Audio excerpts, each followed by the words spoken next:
Sir, and looking for. Bhupesh ji के बारे में मैं आपको बताना चाहूंगी। भूपेश जी वर्किंग हैं और प्रोफेशनल हैं और दिन भर गैजेट्स में ही रहते हैं और वरिड हैं।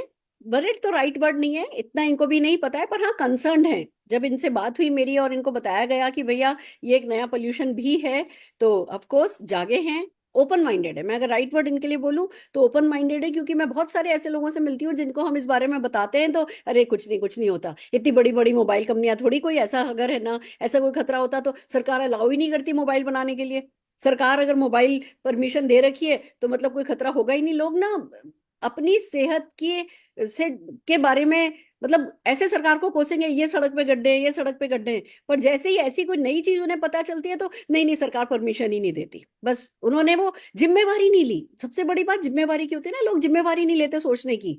वो दिमाग का आलस कह दीजिए या लापरवाही कह दीजिए, या हमारा मतलब हमारे कल्चर में ही नहीं है। हम डरते ही नहीं है इलेक्ट्रॉनिक्स से, हम डरते ही नहीं है। हम सूरज से डरते हैं। हम कहते हैं जी यूवी रेस में छेद हो गया है और अब तो हम बाहर निकलेंगे तो बस जल जाएंगे।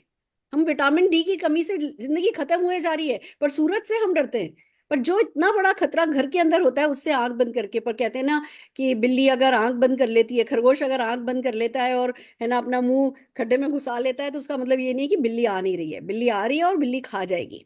तो बेहतर है कि हम इस बारे में ज्यादा से ज्यादा जानें। तो कम से कम भूपेश जी की मुझे बात अच्छी लगी कि ये ओपन माइंडेड हैं और सुनना चाहते हैं, समझना चाहते हैं। तो हमने इसीलिए आपको इनवाइट किया है सर, जिससे आप आज सारी क्लैरिटी कर दें। और मैंने भूपेश जी को यही कहा है कि जो भी उनके क्वेश्चंस हो वो प्लीज आपसे पूछ लें। तो over to you Bhupesh ji and Saurabh ji. Thank you ma'am Sulekha again. जी, सबसे पहले तो थैंक यू आपको कि आपने इस टॉपिक के ऊपर मुझे इनवाइट किया, क्योंकि न्यूज़पेपर और टीवी चैनल्स पे तो बहुत सुना था, लेकिन ना एक इंटरेक्शन जरूरी था।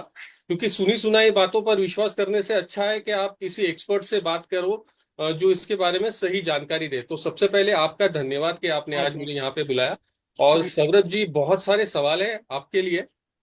सबसे पहले तो ये सवाल है मेरा आपसे कि सुरेखा जी ने मुझे ये कहा कि एक डिफरेंट टाइप ऑफ पॉल्यूटेंट है या पॉल्यूशन है।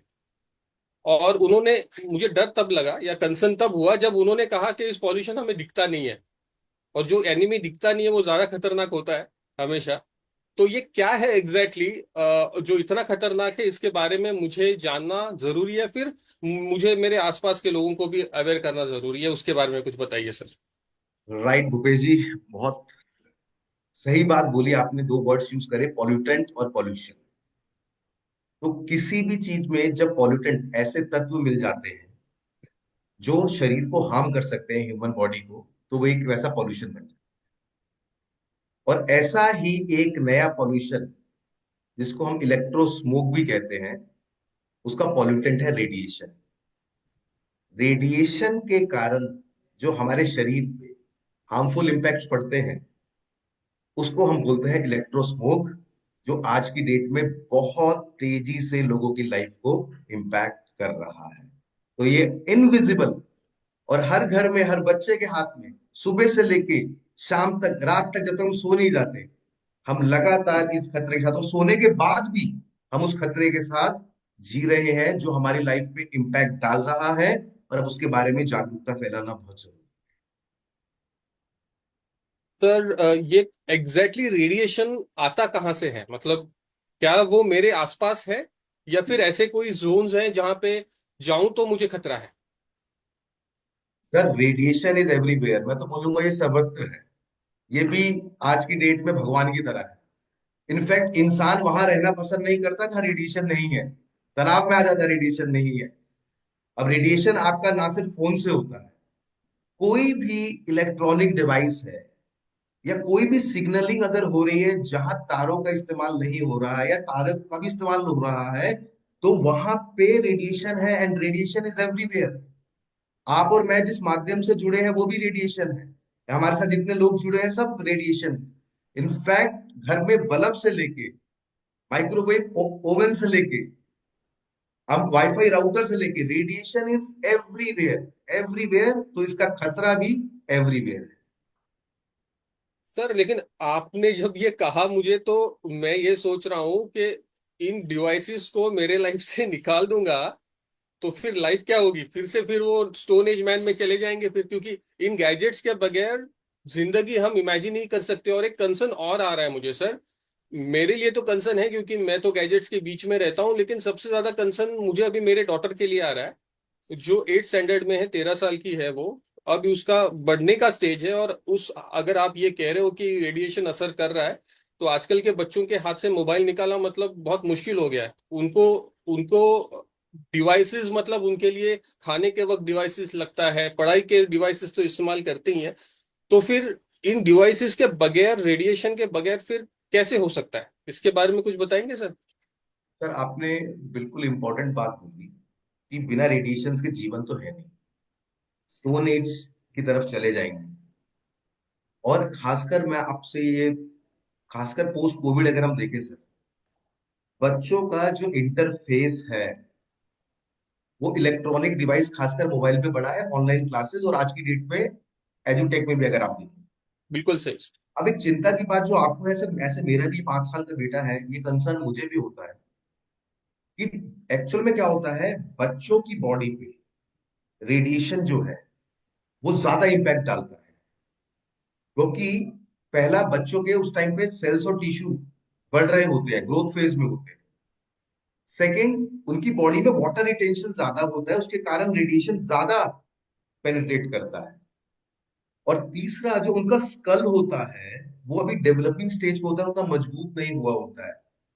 तो रेडिएशन का इम्पैक्ट बच्चों पे ज्यादा है, और ये 10 गुना तक ज्यादा होता है। तो रेडिएशंस आर एवरीवेयर, पर हमें अपने आप को उसको इस रूप में इस्तेमाल करना है जो ह्यूमन बॉडी के अकॉर्डिंग कंपैटिबल हो। ह्यूमन बॉडी पे वो हार्मफुल इम्पैक्ट ना डाले। वो जो रेडिएशन डाल रहा है, इट्स लाइक वाटर। जैसे कि आरओ के अंदर पानी जाता है, बाहर भी पानी आता है, पर वो उस रूप में पानी आ जाता है जो ह्यूमन बॉडी के लिए कंपैटिबल हो जाता है। ऐसे ही कोई समाधान हमें लोगों को बताना है जो रेडिएशन को ह्यूमन बॉडी के कंपैटिबल बना के उसके हार्मफुल इम्पैक्ट से बचा सके। सर एक सवाल और है कि अगर ये रेडिएशन हमारे बॉडी पर एग्जैक्टली कैसे असर कर रहा है, मतलब ऐसे कुछ सिम्टम्स हैं या कुछ ऐसी बीमारियां हैं जो पता चलती है कि ये रेडिएशन हम पे काम कर रहा है, या फिर इसको कैसे हम कैसे फील करें, या कोई टेस्ट है, लैब टेस्ट है जिससे ये पता चले सर? बिल्कुल सर, तो मैं यहाँ पे आपका थोड़ा समय लेना चाहूंगा। देखिए क्या होता है, कुछ बीमारियां हमें होती है जैविक कारणों से, बायोलॉजिकल कारणों से, वायरस, बैक्टीरिया। अब कोविड केस में हमने उसको बहुत जल्दी ओवरकम कर लिया। पर कुछ बीमारियां होती हैं हमें अजैविक कारणों से, जिनका इम्पैक्ट शुरू में थोड़ा होता है और धीरे धीरे उसका डैमेज इतना हो जाता है, कई बार इरिवर्सेबल हो जाता है।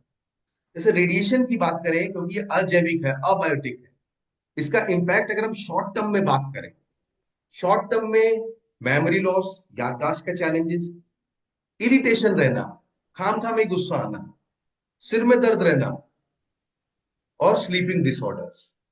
और यही अगर लॉन्ग टर्म चलता रहता है, क्योंकि रेडिएशन की intensity is directly proportional to stress level, तो लॉन्ग टर्म इफेक्ट में increase heart risk, birth defects, brain tumour and cancer, and low sperm count, ये सारे इफेक्ट्स ह्यूमन बॉडी पे देखे जा सकते हैं, जो धीरे धीरे धीरे धीरे वो, अब आप बहुत से पब्लिशेस में और बहुत से न्यूज में, आर्टिकल्स में भी देख पा रहे हैं। सर ये सुनने के बाद तो आपने जो सिम्टम्स बताए, मुझे तो वो सारे सिम्टम्स खुद में नजर आ रहे हैं।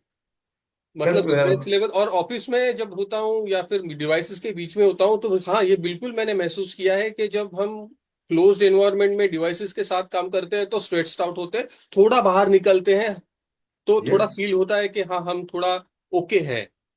सो ये भूपेश तो जी, आपने जो कहा वो बिल्कुल सही है कि ये सारे सिम्टम्स तो मैं ये सबसे पहले खुद में ही देख रहा हूँ। और इसके बारे में फिर क्या किया जाए सर, कैसे बचा जाए इससे? तो कोई भूपेश जी, सॉल्यूशन है इसके ऊपर? First of all thanks a lot for being honest. ये हमारे साथ होता है जनरली। आप किसी ऐसे एरिया में चले जाएं जहां ज्यादा हाई टेंशन वायर्स हो, आप वहां जनरली फील करेंगे कि सेंस ऑफ अनकंफर्टेबल फील करेंगे, और we just want to get out of that area. तो सर, अब आपने बात करी सॉल्यूशन की, हम पहले सॉल्यूशन की भी बात भी करेंगे, और हम देखेंगे कि भारत की अग्रणी संस्थाएं उनके बारे में क्या बोलती है। तो यस, पहला जो समाधान हमारे पास है वो है एनवायरो चिप। एनवायरो चिप हमें अपना जो हमारा प्रिय दोस्त है, जो हम सुबह उठते ही सबसे पहले ढूंढते हैं, और आज की डेट में तो मुझे लगता है कि इस्तेमाल करते करते सो जाते हैं। वो नहीं सोता, हम सो जाते हैं। उससे जो हार्मफुल रेडिएशन एमिट होती है, उसके लिए हमारे पास है एनवायरो चिप। एनवायरो चिप जो हमें अपने फोन के बैक पे सेंटर पे लगाना है, और उसके द्वारा जो एमिटेड रेडिएशंस है, वो उससे हमें हार्मफुल इम्पैक्ट से बचाएगा। क्या करेगा ये? जो कांस्टेंट वेव फॉर्म होता है, कांस्टेंट वेव फॉर्म जो है उसको रैंडम वेव फॉर्म में कन्वर्ट कर देता है। तो आप देखिए, आप सपोज करें, मैं आपसे जानना चाहूंगा, पानी की एक ड्रॉप लगातार अगर एक पत्थर पे पड़ती है, तो वो उसमें भी छेद कर देती है। तो ऐसे ही लगातार जब हम फोन यहाँ पे लगा के रखते हैं, तो रेडिएशन जो एमिट हो रही है वो हमारे ब्रेन पे, हम हार्ट के पास यहाँ फोन रखते हैं तो रेडिएशन हार्ट पे, हम जेब में फोन रखते हैं तो वो हमारे रिप्रोडक्टिव सिस्टम पे इम्पैक्ट डालता है। उसी हार्मफुल इम्पैक्ट से बचाने का काम हमारी एनवायरो चिप करती है, जो ओवरऑल रेडिएशन का जो वेव फॉर्म है उसको चेंज कर देती है। तो पहला तो ये हो गया। ओके सर, इस पर मुझे ये सवाल पूछना है कि क्या सिर्फ मोबाइल पे ये चिप लगती है या और डिवाइसेस, जैसे मेरे डॉटर के पास टैब है, 10 इंचेस टैब है, तो क्या उस पर भी ये लगेगा? सर आप बिल्कुल लगा सकते हैं और लगाना भी चाहिए। जो भी डिवाइस रेडिएशन एमिट कर रहा है, आप वहां भी इसको इस्तेमाल कर सकते हैं, क्योंकि मोबाइल का टोटल सरकमफ्रेंस है वो थोड़ा कम होता है, तो उस पर एक लगता है। लैपटॉप पे आप 2 से 3 लगा सकते हैं to have the full protection. Okay sir. और ये तो वही बात आपने डिवाइसेस, जो डिवाइसेस हम हैंडल करते हैं उसके बारे में बात हुई। लेकिन सर घर में राउटर्स हैं, ऑफिस में राउटर्स हैं, हमारे बिल्डिंग के ऊपर 2 टॉवर्स हैं सर। और डर लगता है, अभी आपने ये कहा तो मैं ये सोच रहा हूँ कि अगर मोबाइल से इतना खतरा है तो टॉवर से कितना होगा। सो उससे कैसे बचा जाए? इनफैक्ट सर मैं आपको बताना चाहूंगा, आज से 10-12 साल पहले मैं कोई एनडीटीवी पे रिपोर्ट देख रहा था। मुंबई के एक पर्टिकुलर एरिया में, एक पर्टिकुलर सोसाइटी में ऑलमोस्ट ट्यूमर के 40 to 50% केसेस थे। और बाद में ये पाया गया कि ये टॉवर्स के कारण जो रेडिएशन एमिट हो रही है, उसका वो रीजन था। और इसलिए बाद में ऐसी गाइडलाइंस आई कि उसको रेजिडेंशियल एरिया से धीरे धीरे दूर दूर किया गया। तो सर ऐसे जो हमारे कंट्रोल में नहीं है, जो चीजें जहां हम कंट्रोल नहीं कर सकते, उनके लिए हमारे पास एक बहुत ही बढ़िया प्रोडक्ट है जिसका नाम है एनवायरो ग्लोब। एनवायरो ग्लोब जो overall radiations, wifi routers, server rooms जैसे ऑफिसेज में होते हैं, या अगर आप देखें घर में कहीं रेडिएशन ज्यादा है, कहीं आसपास हाई टेंशन वायर है या टॉवर्स हैं, उससे मुझे और मेरी फैमिली को बचाने में, इसके हार्मफुल इम्पैक्ट से बचाने में एनवायरो ग्लोब मेरी उसमें मदद करे। तो ये एनवायरो ग्लोब कहीं फिक्स्ड होता है, मतलब कहीं किसी सॉकेट में लगाना होता है, कैसे इसको इस्तेमाल करते हैं सर? सर ये बहुत ही सुंदर, घर की शोभा बढ़ाने वाला, और उससे इम्पोर्टेंट हमारी फैमिली को हार्मफुल रेडिएशन से प्रोटेक्ट करने वाला डिवाइस। और सबसे अच्छी बात यह है कि सर एक पोर्टेबल डिवाइस है। ओके। ये पोर्टेबल डिवाइस आप कहीं भी इस्तेमाल कर सकते हैं। आप अपने घर में इस्तेमाल कर सकते हैं, आप होटल में जो है या ऑफिस में है, अपनी कार में इस्तेमाल कर सकते हैं। और इसको चार्ज होने का तरीका वही है सर, जो हम बचपन में जैसे कैलकुलेटर देखते थे।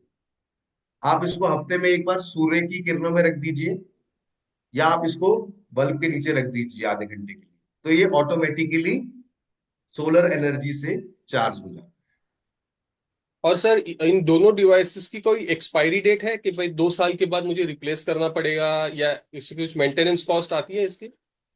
सबसे अच्छी बात यह है कि सर ये डिवाइस की कोई शेल्फ लाइफ नहीं है। आप इसको, आपने एक बार फोन पे लगाया, तो जैसे हम कभी कवर खरीदते हैं, आपने एनवायरो चिप लगाया, और जब तक आप वो फोन इस्तेमाल कर रहे हैं तब तक आप इसको इस्तेमाल कर सकते हैं, और एनवायरो ग्लो को भी आप लाइफ टाइम इस्तेमाल कर सकते तो आप इतना बेहतरीन प्रोडक्ट के बारे में बताओ, अभी एक क्यूरियोसिटी और पैदा हो रही है कि एग्जैक्टली इसके अंदर है क्या। सर इसके अंदर बेसिकली पेटेंटेड ऐसे चीजें हैं जो रेडिएशंस को न्यूट्रलाइज करती है। ओके। क्या होता है सर, हर एक मटेरियल का, चाहे वुड हो, चाहे कोई सिलेनियम हो, चाहे गोल्ड हो, सबका एक फ्रीक्वेंसी होता है। जैसे अर्थ का भी एक फ्रीक्वेंसी होता है, हम जानते हैं नॉर्थ साउथ, हम जानते हैं इलेक्ट्रोमैग्नेटिक रेडिएशंस भी होती है।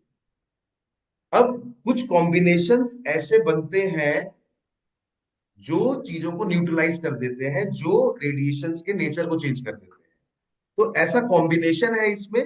बट हाँ, क्योंकि ये पेटेंटेड है, पर इसमें नेचुरल मिनरल्स, खनिज या ऐसे ऑर्गेनिक पार्टिकल्स हैं जिसके कॉम्बिनेशन से रेडिएशन का वेव नेचर चेंज हो जाता ओके। सर और एक बात जाननी थी। ये टेक्नोलॉजी मेरे लिए तो काफी नहीं है, मतलब इसके पहले कभी इसके ऐसे बारे में नहीं सुना था। हाँ, मोबाइल के बारे में सुना था, रेडिएशन के बारे में सुना था, लेकिन जो इन्फॉर्मेशन आज आपने मुझे दी वो इन्फॉर्मेशन लैकिंग थी। हार्मफुल है ये पता था, लेकिन एग्जैक्टली कैसे हार्मफुल है और क्या असर कर रहा है वो पता नहीं था। लेकिन अभी आप ये टेक्नोलॉजी जो काफी नई टेक्नोलॉजी है मेरे ख्याल से, ये इसका इसका कोई मेडिकल एविडेंस या ऐसा कुछ हुआ है, रिसर्च हुआ है इसके ऊपर, ये साबित कर सके कि ये टेक्नोलॉजी एक्चुअल में काम करती है? है। बिल्कुल सर, देखिए मैं आपसे आपके साथ शेयर करूंगा। और चार प्रोमिनेंट हॉस्पिटल जो है इस देश के, उनके साथ कुछ स्टडीज की गई। तो सबसे पहले कोई भी हॉस्पिटल हमारे माइंड में आता है, that is AIIMS, all India institute of medical sciences. तो सर एम्स में एक स्टडी की गई, हमारे ब्रेन के में वेव्स होती हैं, अल्फा और थीटा ब्रेन वेव्स। तो जब एम्स में स्टडी की गई कि ब्रेन एक्टिविटी पे क्या इम्पैक्ट पड़ता है अगर हम एनवायरो चिप को इस्तेमाल करते हैं, तो उसमें देखा गया कि enviro chip has the potential to reduce जो एक्साइटेबिलिटी क्रिएट होती है अल्फा और थीटा वेव के कारण। तो एक, ये तो रिसर्च होगी, तो एक एज अ आम इंसान मेरे लिए इसमें क्या है, देखिए अल्फा वेव से हमारे फीलिंग ऑफ कामनेस आती है, क्रिएटिविटी बढ़ती है, और हम नई इंफॉर्मेशन एब्जॉर्ब करते हैं।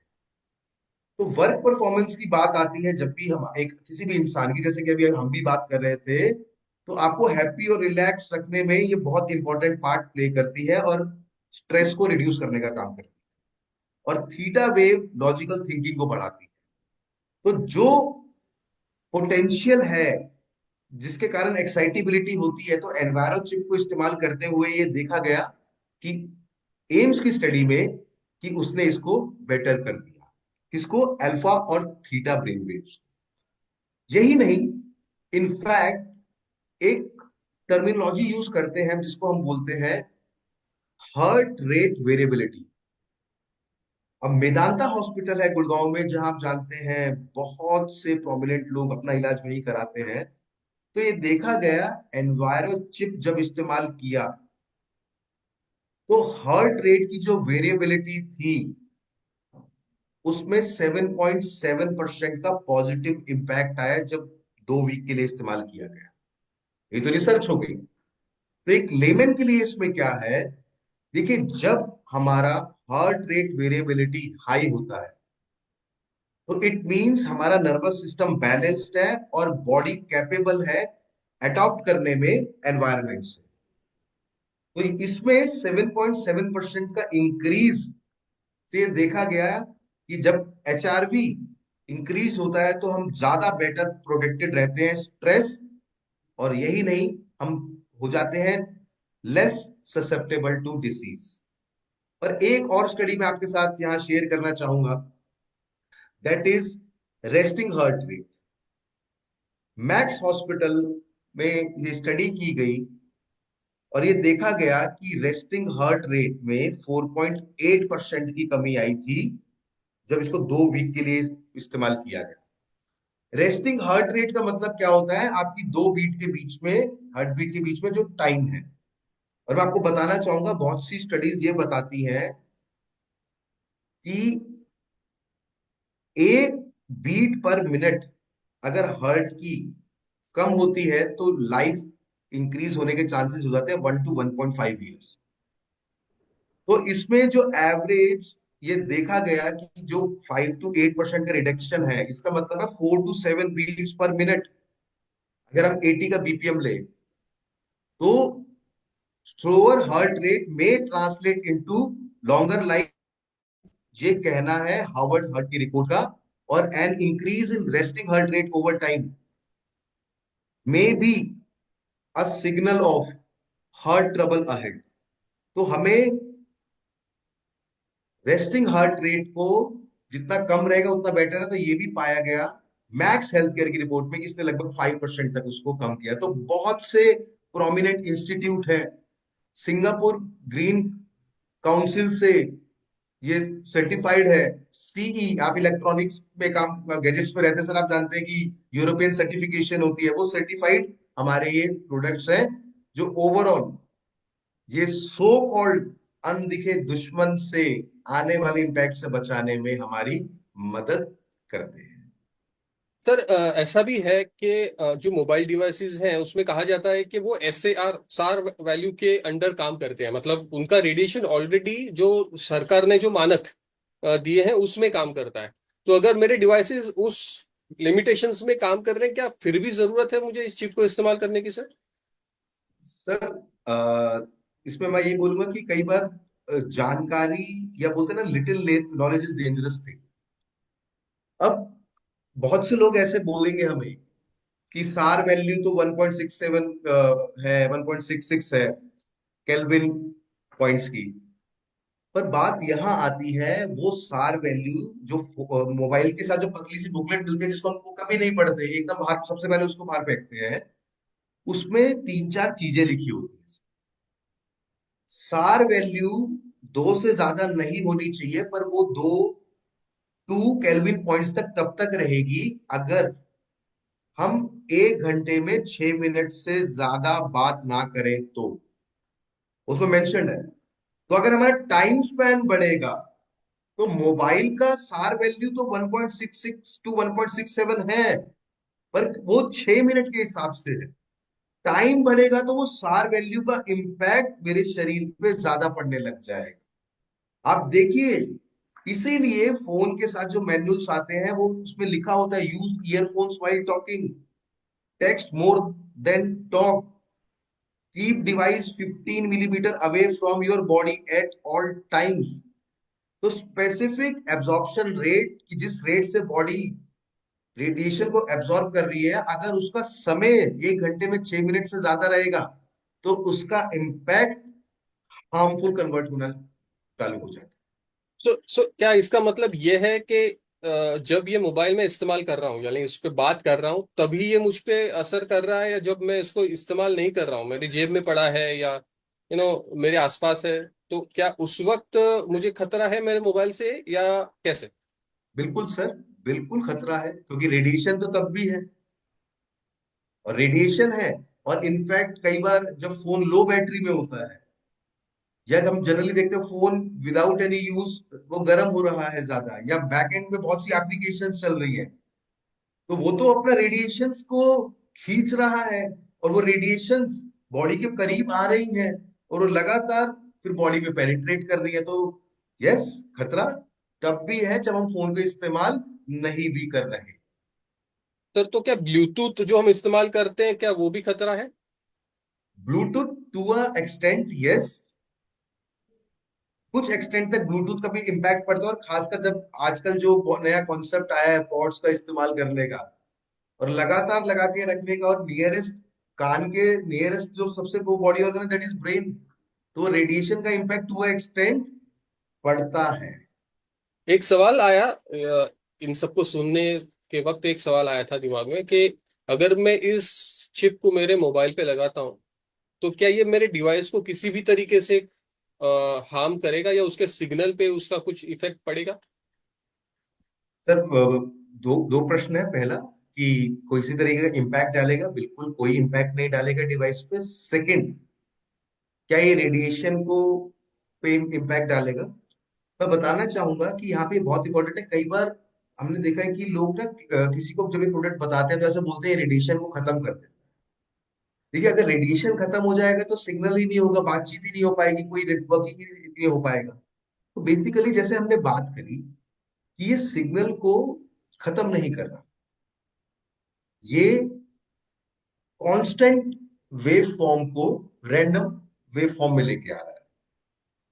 तो वेव यहां भी है, वेव यहां भी है, रेडिएशन यहां भी है, रेडिएशन यहां भी है, पर रेडिएशन का जो वेव फॉर्म है वो एज पर ह्यूमन बॉडी है, ह्यूमन बॉडी कंपैटिबल है, बायो कंपैटिबल है, तो कोई इंपैक्ट नहीं पड़ेगा मेरी signal strength. Okay, so thank you very much Saurabh sir, आपने आज आंखें खोल दी और एक नए चीज के बारे में जानने का मौका मिला इतने डिटेल में। सो सबसे पहले तो आपको थैंक यू वेरी मच, इतना सारा समय आपने दिया और एक सवाल नहीं छोड़ा आपने जिसका आपके पास जवाब था। आपके एक्सपर्टीज के बारे में आपको सैल्यूट है सर। सर थैंक्स और अ लॉट।